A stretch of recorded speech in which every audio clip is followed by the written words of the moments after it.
तो आज हमने ग्रुप के माध्यम से जो टॉपिक दिया था उसका नाम है संविधान के प्रमुख भाग। इसके नोट्स के पीडीएफ भी मैंने ग्रुप में दे दिया है, आप लोग उसे अच्छे से पढ़ लें। क्योंकि उस पीडीएफ में बहुत सारी चीज़ें छूट गई थी, तो मैंने उसको पूरा करने के लिए यह वीडियो आप लोगों के लिए बनाया है, ताकि आप यह वीडियो देख करके जो चीज़ उसमें छूटा हुआ है उसे आप आसानी से नोट कर लें। जैसे कि पीडीएफ में मैंने सिर्फ संविधान के भाग और उसके विषय को समाहित किया था, जबकि उनके आर्टिकल को भी समाहित करना बहुत ज़रूरी है, क्योंकि आर्टिकल से भी प्रश्न पूछे जाते हैं कि कौन से भाग किस आर्टिकल में आते हैं। तो आप लोग उस नोट्स में आर्टिकल को भी ऐड कर लीजिएगा, क्योंकि यह इम्पोर्टेंट टॉपिक है और आने वाले हर एक एग्ज़ाम में या फिर जो पीछे एग्ज़ाम हो चुके हैं उनमें से एक या दो प्रश्न इससे पूछे जाते हैं, चाहे वो रेलवे के एग्ज़ाम हो, किसी पीसीएस का एग्ज़ाम हो, एसएससी का एग्ज़ाम हो। तो यहाँ से आपको सीधे तौर पर प्रश्न पूछे जाते हैं। तो इनकी महत्वपूर्णता को हम देखते हुए यह वीडियो बना रहे हैं, और आप लोग यह वीडियो को शुरू से अंत तक देखिएगा और नोट्स में जो भी आवश्यक चीज़ों को समाहित करना हो उसे आप वहाँ पे ऐड कर लीजिएगा। तो चलिए शुरू करते हैं हम संविधान के प्रमुख भाग के बारे में। तो सबसे पहले हमारा संविधान में जो है, मूल संविधान में 395 अनुच्छेद को समाहित किया गया था। हमारे मूल संविधान में जो है वो कितने अनुच्छेद है? 395 अनुच्छेद हैं। तो 395 अनुच्छेद में जो एक तरह के आर्टिकल होते थे, जो एक तरह का बेसिक जिसके फंडामेंटल या फिर एक तरह के आर्टिकल होते थे, जैसे राज्य एवं संघ संबंधित एक ही आर्टिकल, तो उन्हें क्या किया गया, एक ग्रुप में रख दिया गया। जो एक तरह के आर्टिकल हैं, जैसे संघ एवं राज्य से संबंधित है, मौलिक अधिकार से संबंधित है, राज्य की नीति निर्देशक तत्व से संबंधित है, तो उन्हें ग्रुप वाइज करके बांट दिया गया। इन्हीं ग्रुप को संविधान में क्या कहा जाता है? भाग कहा जाता है। तो यह संविधान में मूल रूप से 22 भाग हैं। कितने भाग हैं? 22 भाग हैं। मूल संविधान में जो भाग हैं उनकी संख्या कितनी है? 22। याद रखिएगा आप लोग, यहाँ से डायरेक्ट प्रश्न पूछे जाते हैं कि हमारे संविधान में भागों की संख्या कितनी है, तो 22 भाग हैं। अब इसमें से कन्फ्यूजन ये होते हैं कि बहुत सारे इन्हें 25 भी काउंटिंग कर सकते हैं कि हमारे वर्तमान में जो भागों की संख्या है संविधान में वह 25 है। तो हमारा 25 जो काउंटिंग होती है उनमें से कुछ भाग जो है वह समय के अंतराल में संशोधन करके उसमें ऐड किया गया है, उसमें अतिरिक्त रूप से जोड़ा गया है, एक्स्ट्रा जोड़ा गया है, जिसके कारण से संविधान में भागों की संख्या 22 से बढ़कर 25 हो गई है।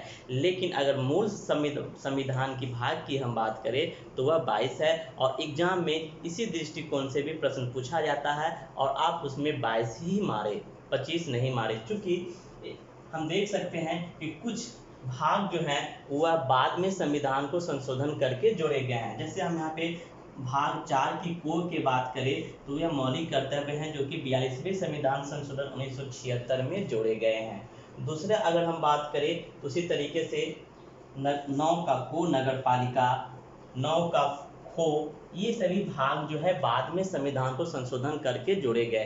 तो यदि हम ये सभी को जोड़ते हैं 1, 2 और 3, तो हमारे भाग बढ़ करके 22 से 25 हो जाते हैं। लेकिन अगर हम क्रम को देखते हैं 1, 2, 3, 4, इस तरीके से क्रम को अगर हम देखते हैं तो हमारे संविधान में भागों की संख्या 22 ही है। तो आप बिल्कुल कन्फ्यूजन नहीं होइएगा। अगर प्रश्न में पूछा जाए कि हमारे संविधान में भागों की संख्या कितनी है, तो इसका सही आंसर 22 ही माना जाएगा। तो यहाँ से कन्फ्यूजन आप लोगों का आई होप क्लियर हो गया होगा। अब हम चलते हैं बारी बारी से उन भागों के बारे में, और उन भागों में कौन कौन से विषय को समाहित किया गया है उनकी चर्चा हम करेंगे, और उस भाग में कौन कौन से आर्टिकल को रखा गया है इसकी चर्चा भी हम करेंगे। तो चलिए शुरू करते हैं, आप लोग ध्यान से सुनिए। सबसे पहले हम बात करते हैं भाग 1 की। तो भाग 1 की किसी भी राज्य का, किसी भी देश का सबसे प्रमुख जो होता है वह देश होता है या राज्य होता है, सबसे प्रमुख होता है। तो अगर हम आर्टिकल की बात करें, अनुसूची की बात करें या भाग की बात करें, तो पहले नंबर पे जो भी है वह है संघ एवं राज्य क्षेत्र। अगर आर्टिकल 1 की भी अगर हम बात करें तो संघ एवं राज्य क्षेत्र। अगर अनुसूची 1 की बात करें तो संघ एवं राज्य क्षेत्र, और अगर हम संविधान की भाग की बात करें तो वह भी संघ एवं राज्य क्षेत्र ही है। तो इसमें आप एकदम डाउट नहीं होइएगा, जहाँ भी संघ एवं राज्य क्षेत्र की बात आए, चाहे वह आर्टिकल हो, चाहे वह अनुसूची हो, चाहे वह भाग हो, तो उसमें हम लोग एक को ही मारेंगे, अर्थात भाग 1 में जो है हमारा संघ एवं उसके राज्य क्षेत्र के विषय को शामिल किया गया है। अब संघ एवं राज्य क्षेत्र भाग 1 में कितने से कितने आर्टिकल हैं, तो हमारा 1 से 4 के बीच में आर्टिकल हैं, जो कि संघ एवं राज्य क्षेत्र को दर्शाता है। हम आर्टिकल की चर्चा बाद वाले वीडियो में करेंगे, आगे के टॉपिक में करेंगे। यहाँ सिर्फ हम भाग की चर्चा करेंगे और उस भाग में कितने कितने आर्टिकल ऐड किए गए हैं इनकी चर्चा हम करेंगे। तो यहाँ से याद रखिएगा, आप लोग बार बार एक बात को रिकॉल करते जाइए, इनमें कोई ट्रिक नहीं है, कोई याद कर रखने की आवश्यकता नहीं है, माइंड में बार बार रिकॉल करते रहिए, आपको यह याद हो जाएगा। और दूसरी बात है कि इस सारे भागों को मुझे याद नहीं करना है, आप लोगों को भी सारे भाग को याद नहीं करना है, सारे भाग से प्रश्न नहीं पूछे जाते हैं, वैसे भागों को याद करना है जो कि इम्पोर्टेंट है, महत्वपूर्ण है परीक्षा की दृष्टि से, और वही भाग पूछे जाते हैं। तो मैं वो भी बताऊंगा कि कौन से भाग हमारे आने वाले एग्जाम के लिए ज़्यादा महत्वपूर्ण है और उसे आप लोग कैसे याद रखें। तो मैं इसे ग्रुप में बांट करके आपको याद करवाऊंगा। तो पहला तो भाग 1 से लेकर भाग 4 तक इसे आप एक ग्रुप बना ले, भाग 1 से भाग 4 तक एक ग्रुप बना ले, क्योंकि भाग 1 से 4 तक बहुत इंपॉर्टेंट है और इससे प्रायः प्रश्न पूछे जाते हैं, भाग 1 से भाग 4 तक। तो भाग 1 की चर्चा हम लोग कर लिए कि भाग 1 जो है उसमें संघ एवं राज्य क्षेत्र का विवरण किया गया है और इसके अंदर जो आर्टिकल है वह है 1 से 4 आर्टिकल। तो भाग 1 में कितने आर्टिकल हैं? 1 से 4 आर्टिकल। विषय क्या है? तो संघ एवं राज्य क्षेत्र। अब हम भाग 2 की अगर बात करें तो भाग 2 में नागरिकता विषय को शामिल किया गया है कि नागरिकता के क्या क्या प्रावधान हैं, कैसे भारत की नागरिकता प्राप्त होगी, देश की नागरिकता प्राप्त करने के लिए क्या अहर्ताएं हैं, क्या योग्यताएं हैं। तो ये सारी चीज़ें नागरिकता भाग 2 में सम्मिलित की गई है और यह आर्टिकल 5 से 11 तक समाहित है। तो याद रखिएगा, भाग 1 में संघ एवं राज्य क्षेत्र और भाग 2 में नागरिकता। भाग 3 की अगर हम बात करें तो भाग 3 में मौलिक अधिकार की बात की गई है, फंडामेंटल राइट की बात की गई है। यह बहुत ही इम्पोर्टेंट है, इसे आप लोग एकदम रिकॉल करके रखिए कि मौलिक अधिकार कौन से भाग में है, भाग 3 में है, और कितने अनुच्छेद इसमें हैं, तो 12 से 35 अनुच्छेद हैं। अनुच्छेद 12 से लेकर अनुच्छेद 35 तक मौलिक अधिकार के बारे में जानकारी मिलती है हमारे संविधान में। तो मौलिक अधिकार भाग 3 में और कितने से आर्टिकल के बीच, अनुच्छेद 12 से अनुच्छेद 35 तक। इससे भी याद रखें, यह बहुत ही VVI है। भाग 4 की अगर हम बात करते हैं तो वह है राज्य के नीति निर्देशक तत्व। राज्य के नीति निर्देशक तत्व मतलब कि राज्य को कैसे प्रशासन चलानी चाहिए। केंद्र जो है राज्य को यह निर्देश देता है कि आप राज्य की शासन कैसे चलाएं, कौन सी सुविधाएं प्राप्त हों, कौन सी लोगों के जन अभियान चलाने चाहिए। तो ये सभी हमारे राज्य के नीति निर्देशक तत्व में शामिल होते हैं और यह हमारा अनुच्छेद 36 से 51 के बीच में आता है। तो भाग 4 में हमारा राज्य का नीति निर्देशक तत्व है और इसमें अनुच्छेद हमारा 36 से 51 है। भाग 4 में ही 42वें संशोधन 1976 बहुत इंपॉर्टेंट ये भी है, इसे भी आप लोग एकदम रिकॉल करके रखें कि भाग 4 के क में ही 42वें संविधान 1976 में मौलिक कर्तव्य को जोड़ा गया। हमारे फंडामेंटल ड्यूटी को कौन से संविधान संशोधन में जोड़ा गया, तो 42वें संविधान संशोधन 1976 में।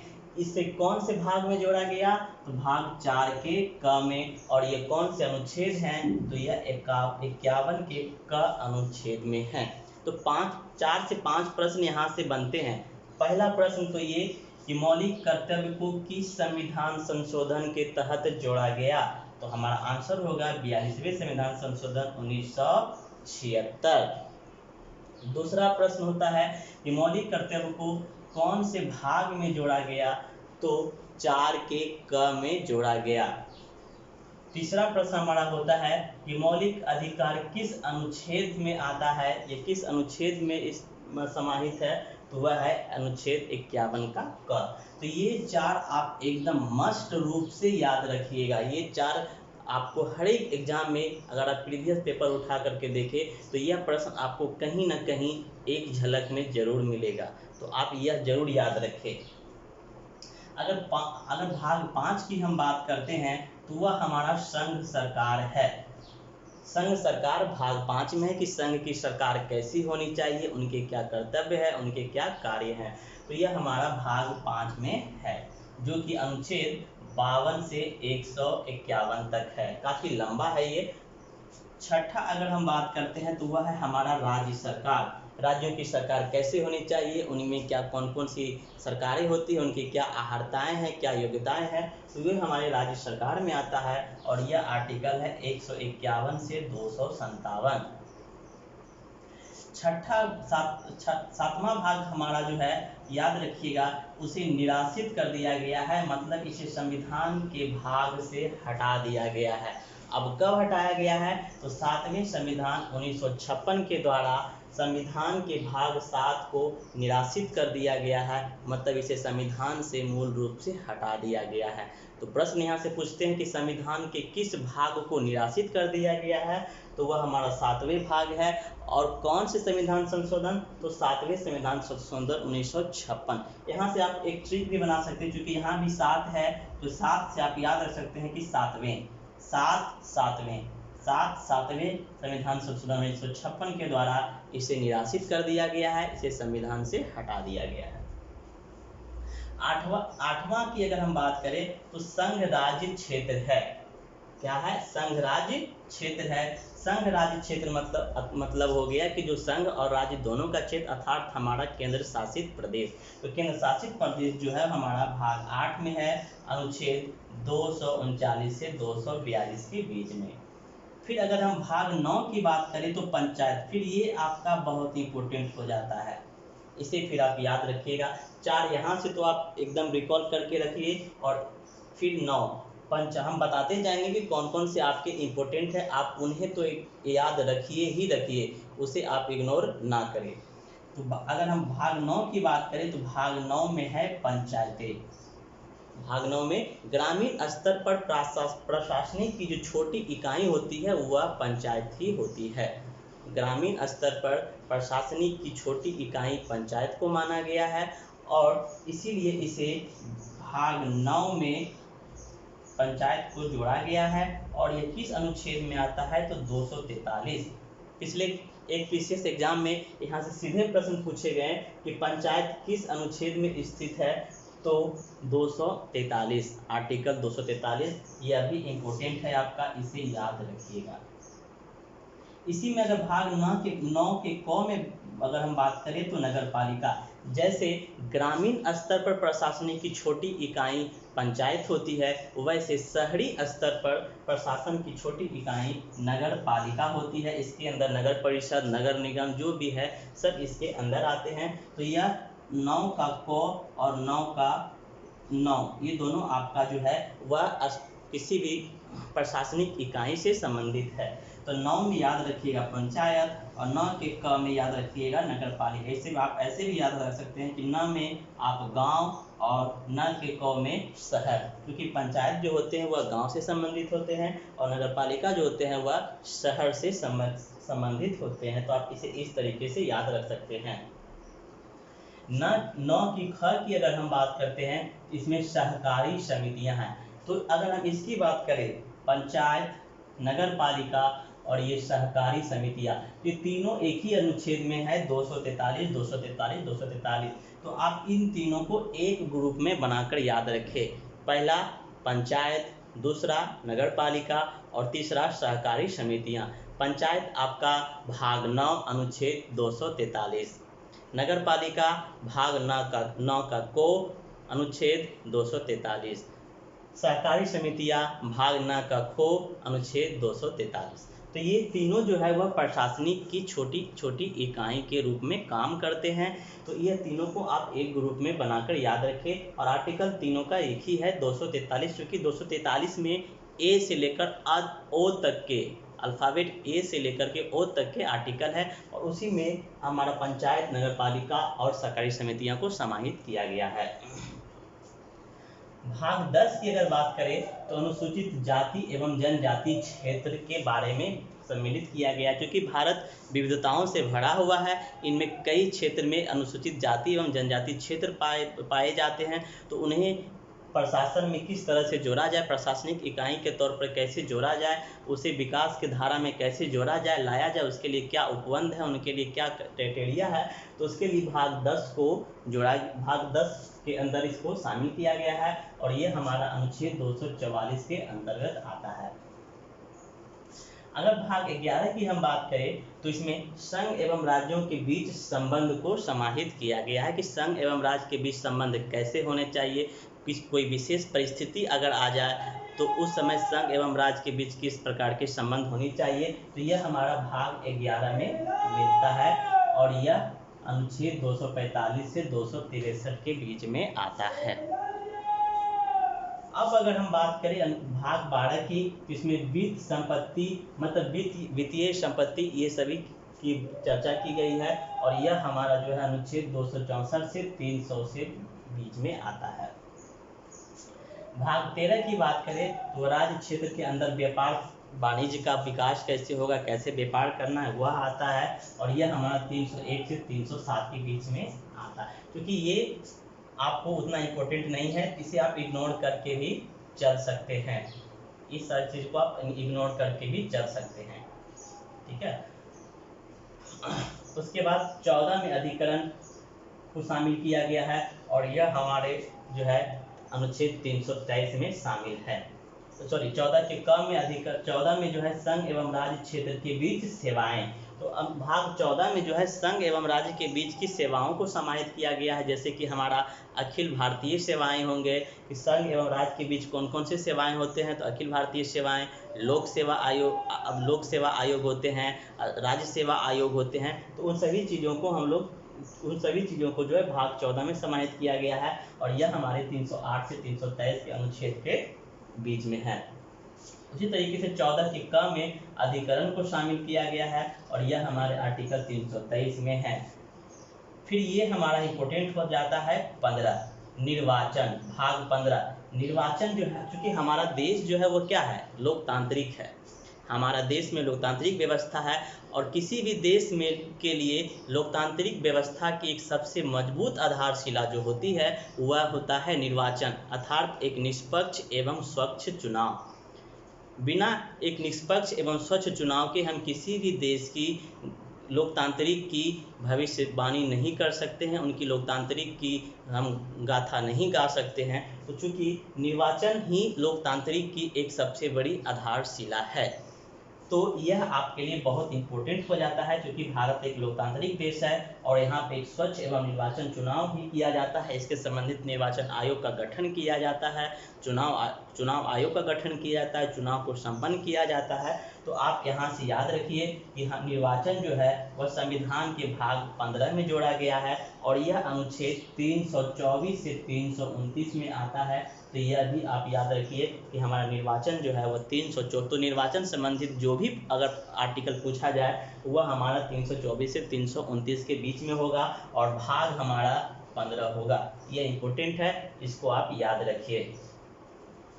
फिर भाग 16 की हम बात करें तो कुछ वर्गों के संबंध में विशेष उपवर्ग दिए गए हैं, ठीक है, कुछ वर्ग जो हैं उनमें विशेष उपवर्ग दिए गए हैं। फिर हमारा भाग 17 इम्पोर्टेंट हो जाता है, क्योंकि यहाँ पे राजभाषा शब्द का प्रयोग किया गया है। भाग 17 में जो है राजभाषा को शामिल किया गया, क्योंकि भाग 17 में ये लिखा गया है कि हिंदी हमारी राजभाषा है, और हमारी लिपि जो है वह क्या है, देवनागरी है।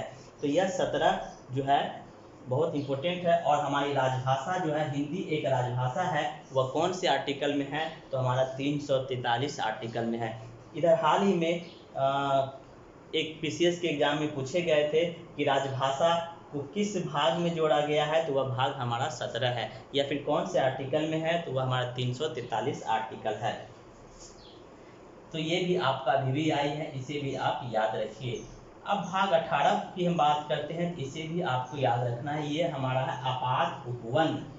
भाग 18 में 3 तरह के उपबंध की चर्चा की गई है, जो हमारा 300 अनुच्छेद 352, अनुच्छेद 356 और अनुच्छेद 360। तो यह हमारा 3 तरह का आपात का उपबंध किया गया है। कौन से भाग में? भाग 18 में। और यह अनुच्छेद हमारा 352, 60। तो हमारे कितने आपात हैं?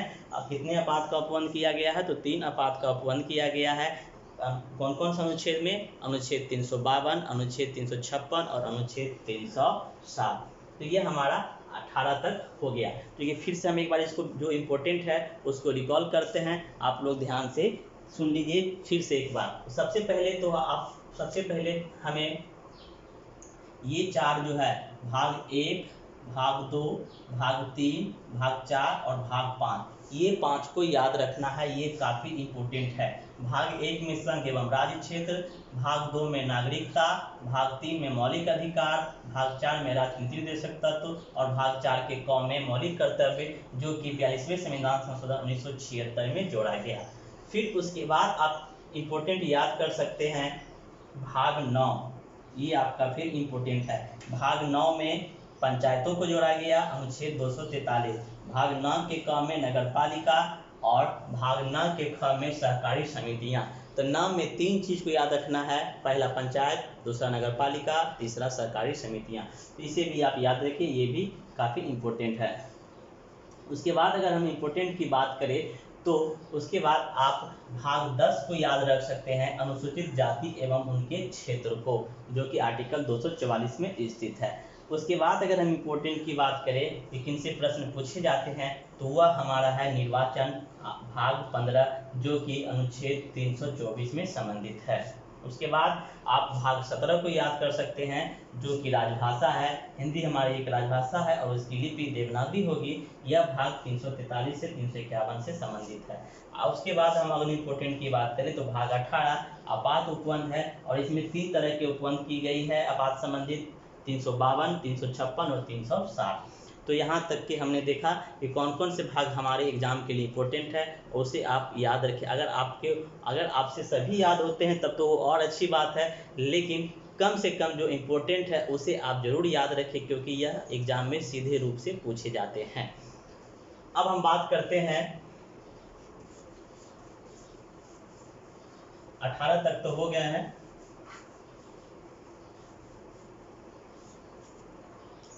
अब बात करते हैं हम भाग 19। तो भाग 19 में जो है वह प्रकीर्णन को शामिल किया गया है, जो कि हमारा अनुच्छेद 361 से 367 के बीच में है। तो यह भी इम्पोर्टेंट नहीं है, इससे प्रश्न पूछे नहीं जाते हैं। नेक्स्ट है भाग 20। भाग 20 में हमारा संविधान संशोधन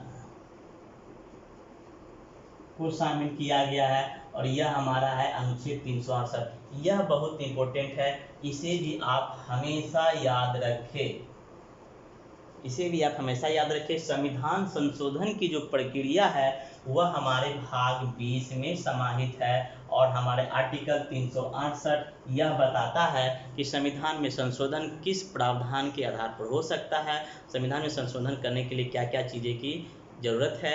तो यह हमारा भाग 20 और भाग 368, यह आप एकदम याद रखें, काफ़ी इम्पोर्टेंट है। ये बहुत एग्जाम में पूछा गया है, बहुत बार पूछा गया है, कई सारे PCS exam, railway, banking, SSC सभी में आपको यह प्रश्न मिलेंगे कि संविधान संशोधन की प्रक्रिया किस अनुच्छेद में स्थित है, तो वह अनुच्छेद 368 है। ठीक उसी तरीके से अगर हम भाग 21 की बात करें तो इसमें विशेष उपबंध की चर्चा की गई है, जो कि हमारा 369 से 398 है, सॉरी 369 से 378 है। यह हम 392 जो भी है, 392 होना चाहिए, 369। तो भाग 21 में जो है विशेष उपबंध को समाहित किया। अब विशेष उपबंध क्या है, तो विशेष उपबंध हमारा जम्मू कश्मीर को इसमें शामिल किया गया है। विशेष उपबंध अभी हाल ही में हमने देखा कि जम्मू कश्मीर में धारा 370 को हटाया गया है, तो वह भाग 21 में ही समाहित है। विशेष उपबंध इसको जम्मू एंड कश्मीर। तो उसमें जम्मू कश्मीर से संबंधित जो भी है वह भाग 21 में है और वह 369 से 392 के बीच में है। 22वां की अगर हम बात करते हैं तो वह है संक्षिप्त नाम और यह हमारा है 393 से 395। तो इस तरीके से हमारा भाग समाप्त हो गया। 22 भागों की हमने चर्चा की और उसके आर्टिकल को भी हमने देखे, उनमें से कौन कौन से विषय को शामिल किए गए हैं, इन सभी चीज़ों को देखें। तो आप जो बताया गया है इम्पोर्टेंट की दृष्टि से, महत्वपूर्ण प्रश्न की दृष्टि से, उसे आप याद रखें, बाकी को आप इग्नोर करें तो कोई दिक्कत नहीं है। लेकिन अगर आप याद करने में सक्षम हैं तो आप उसे याद कर सकते हैं और बेहतर स्किल प्राप्त कर सकते हैं। तो आज का वीडियो में मैंने संविधान के प्रमुख भाग को कवर किया। नेक्स्ट वीडियो में फिर मिलते हैं। धन्यवाद। अगर आपको यह वीडियो अच्छा लगे तो आप इसे लाइक एंड सब्सक्राइब जरूर कीजिएगा, क्योंकि हम अभी शुरुआती में थोड़ी वीडियो क्वालिटी या फिर वॉइस में कुछ थोड़े प्रॉब्लम आ रहे हैं, तो आई होप आप उसे इग्नोर कीजिए और धीरे धीरे मैं इन सारी चीज़ों को दूर करूँगा और आपके सामने एक अच्छा खूबसूरत वीडियो लाने का प्रयास करूँगा। तो चलिए धन्यवाद, फिर मिलते हैं अगले वीडियो में। नमस्कार।